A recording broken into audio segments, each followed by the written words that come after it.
struktur sosial. Maka sering digambarkan law as social structure. Jadi sosiologi sering menggambarkan hukum sebagai struktur sosial.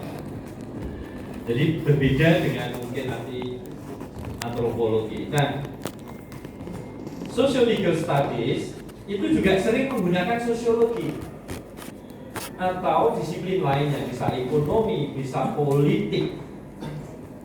Karena politik itu di dalam banyak literatur legal politics itu menjelaskan politik dan hukum itu dua emanasi dari sumber yang sama. Cuma di Indonesia kelihatan betul perbedaannya.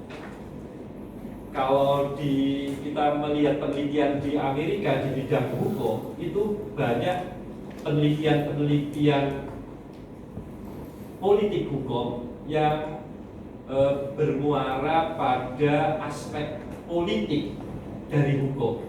Aspek politik, kalau kita baca bukunya Pak Mahfud MD, politik hukum itu masih dilihat menurut saya secara normatif. Studi-studi di Amerika mengenai politik hukum, artinya bukan sosiologi saja, itu melihat politik baik dalam arti politik maupun dalam as a proses itu dalam hukum. Nah, di Indonesia penelitian mengenai ini juga masih sedikit sekali, hampir tidak ada. Law as a proses atau law as politik atau law as politik. Nah, social-legal studies itu bisa menggunakan sosiologi, bisa menggunakan politik, ilmu politik itu tadi, atau menggunakan ilmu ekonomi, atau mungkin linguistik. Tapi bukan untuk, not so much for substantive analysis. Bukan untuk menganalisis secara substantif, but as a tool for data collection. Tapi untuk mengumpulkan data saja. Ini pandangannya Campbell.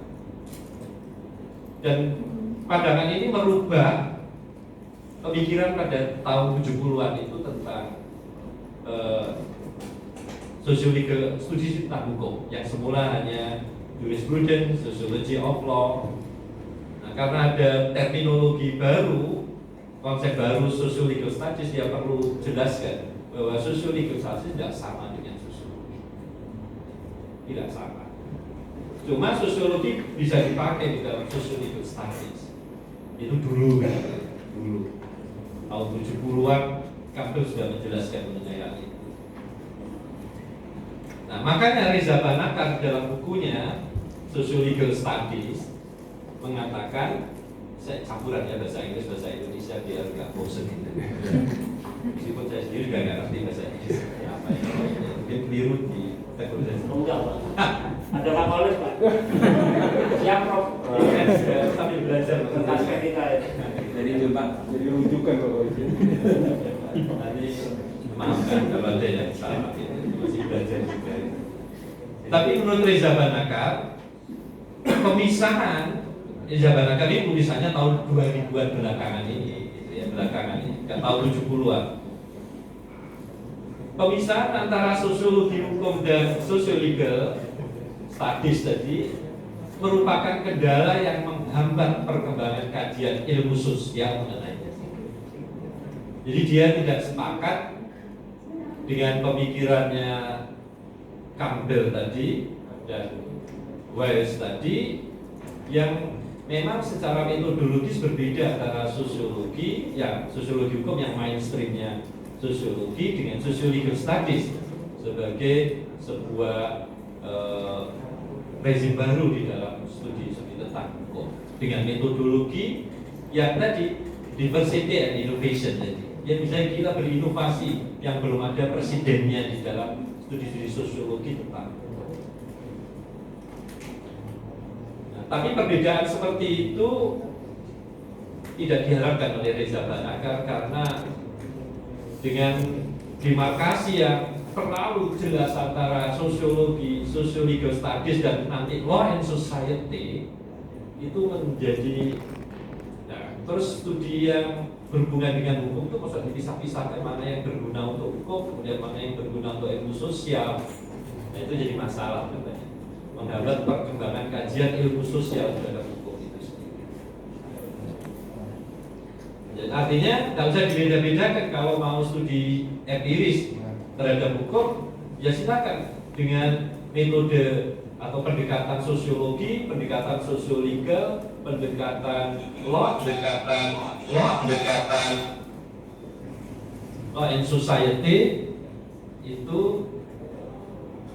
sama saja, itu maksudnya. Sama saja itu tidak perlu dipertentangkan. Sosiologi hukum metodenya sudah jelas, untuk mengikuti tradisi-tradisi di dalam sosiologi. Demikian juga law and society. Nah, law and society ini tumbuh di Amerika, sama sebenarnya sebagai sebuah reaksi. Tapi kalau law and society beda sejarahnya dengan sociological. Sociological studies tumbuh di Inggris, law and society di Amerika sebagai reaksi terhadap, seperti dijelaskan Pak Moderator tadi, tidak puasan terhadap studi-studi hukum ya, norma. Nah, ini law and society. The study of law and society itu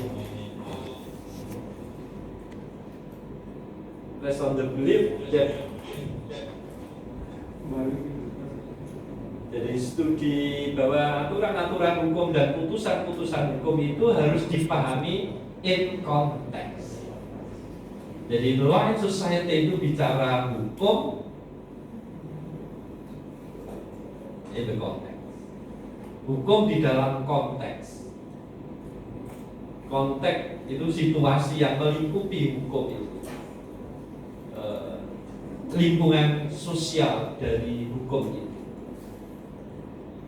Jadi termasuk juga sebenarnya sejarah, meskipun sejarah itu masa lalu, jadi tidak hanya sosiologi sebenarnya kita bicara law in context itu.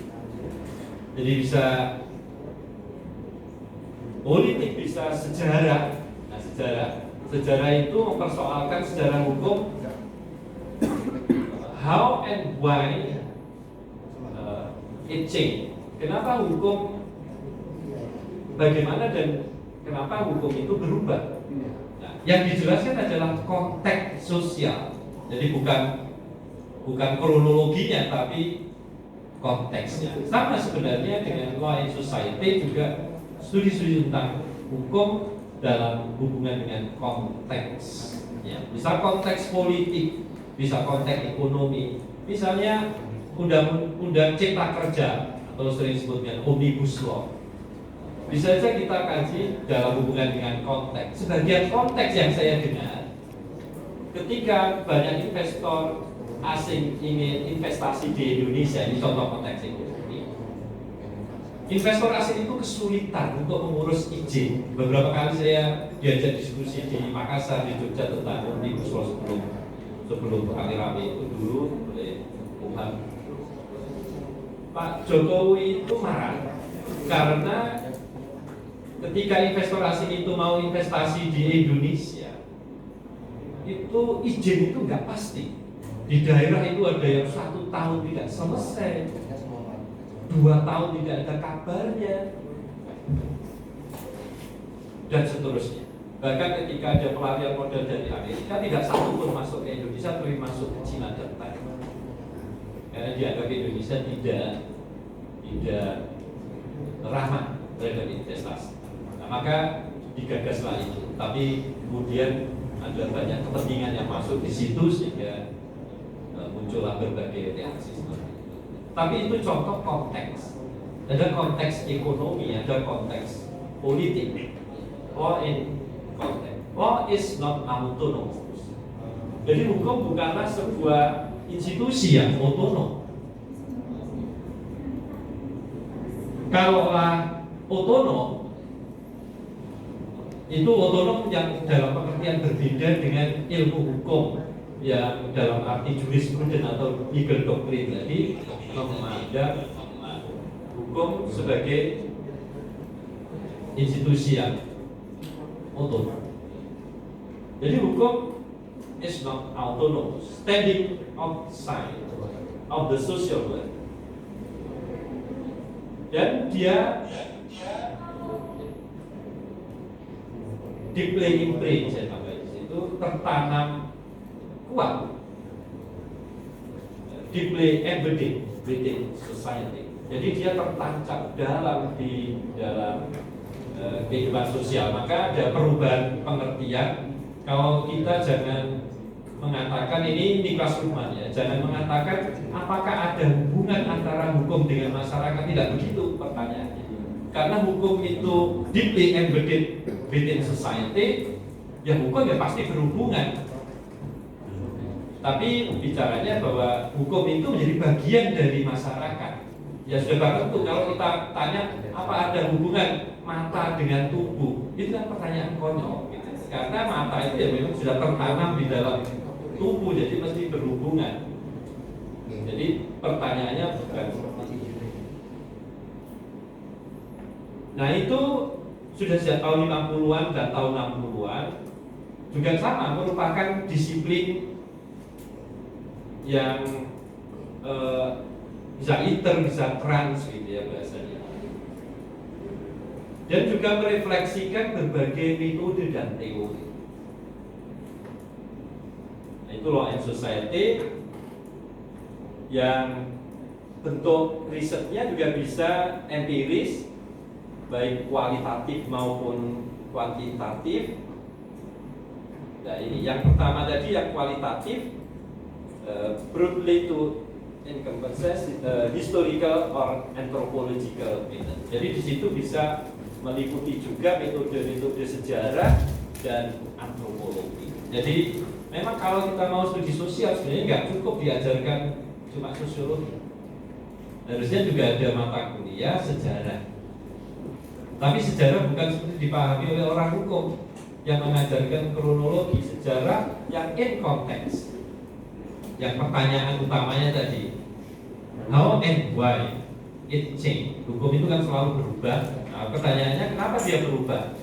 Nah itu kan bicara konteks. Jadi cuma memang kebanyakan fakultas hukum menyederhanakan gitu ya. Jadi pelajaran yang sosialnya cuma sosiologi sama antropologi. Padahal sejarah itu juga penting, mungkin juga sejarah dan politik. Nah, politik itu juga penting. Gitu ya. Jadi ada sejarah hukum ada politik, tapi mungkin nanti kebanyakan ya sekarang. Sejarah hukum politik hukum atau itu jadikan satu gitu ya. Tapi waktunya menjadi pendek. Itu dilema, pilihan yang sulit. Tapi kalau memang sebab kelemahan fakultas hukum adalah metode itu. Kalau itu tidak diajarkan, kita mungkin mengenal itu, tapi bagaimana melakukan penelitian dengan benar, dengan metode yang benar, apalagi yang kualitatif atau juga kata-kata yang kuantitatif. Kita kan tidak diajarkan banyak hal tentang statistik, kalau yang kuantitatif nggak diajari mendalam gitu. Apalagi yang kualitatif. Jadi sini persoalannya. Belum lagi pemahaman orang-orang. Itu juga terjadi di Eropa dulu. Banyak diceritakan oleh Mbak Nakar di dalam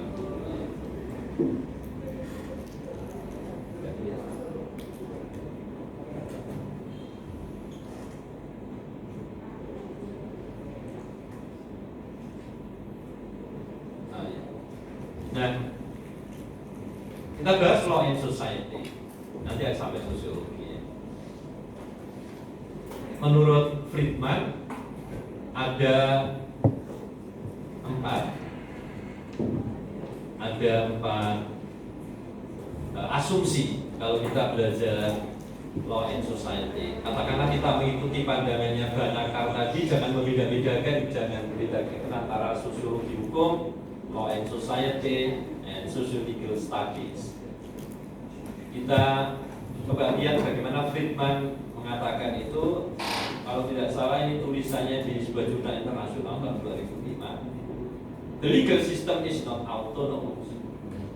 Sama dengan tadi, sistem hukum itu bukanlah sistem yang otonom.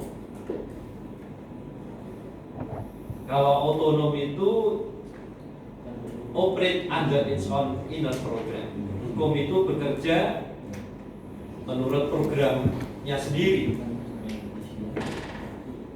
Maka menurut Friedman, kalau kita studi law and society, the legal system always bear the deep imprint tadi yang dipakai oleh Banakar tadi, the deep embedded of the society in which it is embedded. Jadi memiliki sistem hukum itu memiliki jejak yang dalam. Jejak yang dalam di dalam masyarakat, namanya begitu. Itu pertama. Jadi itu selalu harus ada di pikiran kita bahwa sistem hukum itu tidak otonom. Artinya begini. Jadi ada sesuatu yang bisa masuk, ada sesuatu yang bisa keluar. Something can enter dan something can leave. Jadi ada yang bisa masuk. Tapi kalau ilmu hukum kan mengajarkan hukum itu terisolasi dari lingkungan sosialnya. Jadi nggak ada yang bisa masuk ke dalam ilmu hukum. Hukum ya harus dilogikakan menurut hukum, menurut ilmu hukum itu sendiri, tidak menurut sosiologi, tidak menurut politik, tidak menurut ekonomi. Apalagi seperti yang disampaikan Pak Moderator tadi, hakim memutuskan itu ya menurut hukum, tidak menurut sosial, tidak menurut politik, tidak menurut ekonomi. Itu yang memutuskan teman saya satu angkatan, tapi saya nggak bicara, saya dengarkan. Kenapa dia memutuskan Bomina dihukum? Tapi dia punya pesan begini. Bomina itu saya hukum berat. Saya itu sebenarnya, tapi orang tidak tahu. Ini memberi pelajaran pada masyarakat sekitar. Karena di situ banyak pencurian. Masyarakat sekitar, saya beri pelajaran, jangankan Mbok Mina yang sudah tua, saya hukum berat apalagi kata. Teman saya mau bicara gitu. Tapi kan orang menanggapinya bahwa putusan Mbok Mina itu kaku. Padahal itu lunak. Dia ingin memberi pelajaran pada lingkungannya, karena itu kesempatan terbaik menurut dia. Mbok Mina saja yang sudah tua, saya hajar dia, apalagi kamu yang masih muda. Tidak. Itu teman saya dari, kalau nggak ada sekarang jadi ke Pak Ketua Pengadilan di Riau.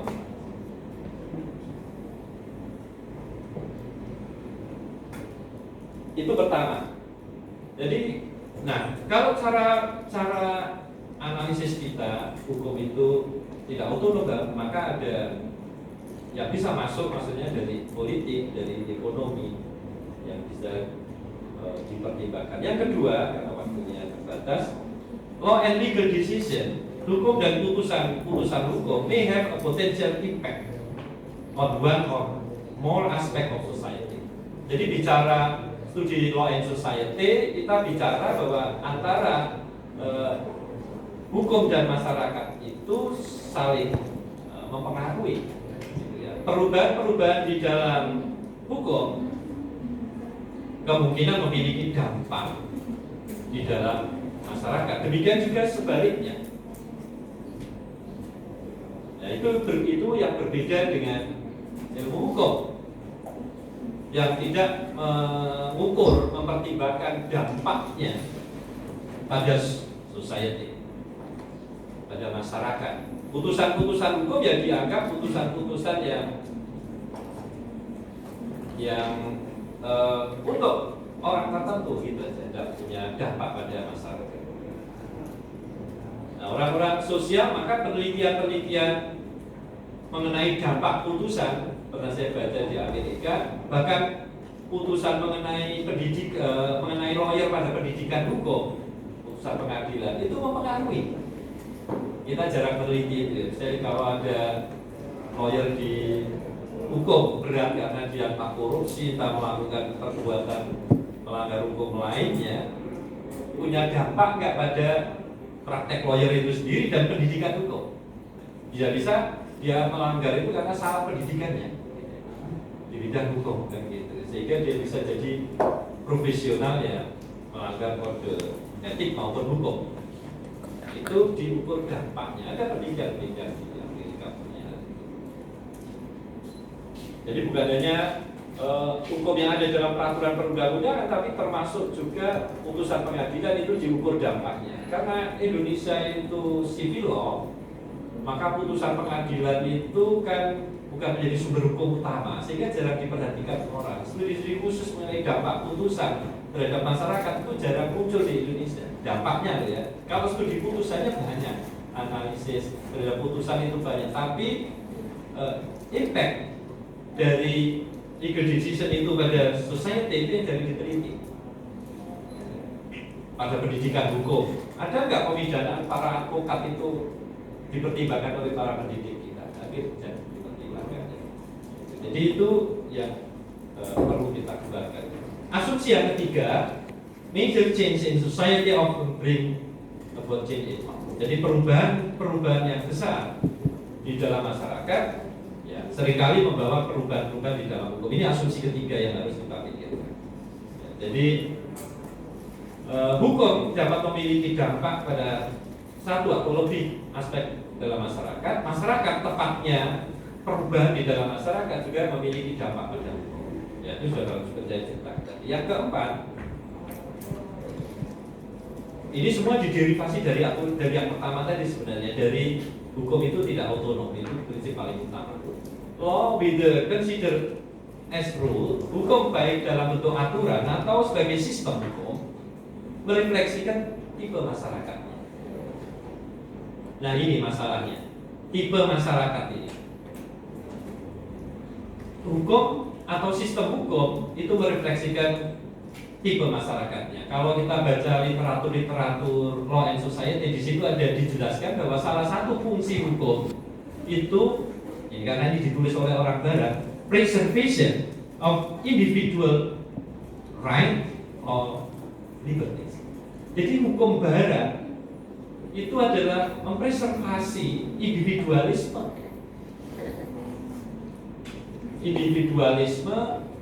dan kebebasan individu.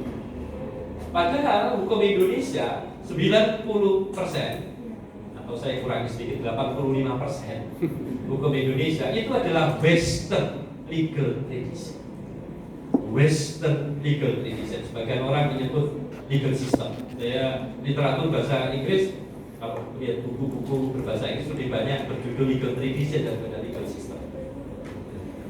Hampir semuanya legal tradition. Jadi menyebutnya bukan sistem itu untuk, nanti ada penjelasan sendiri, tapi untuk sistem-sistem besar dunia penyebutannya legal tradition. Misalnya civil law tradition.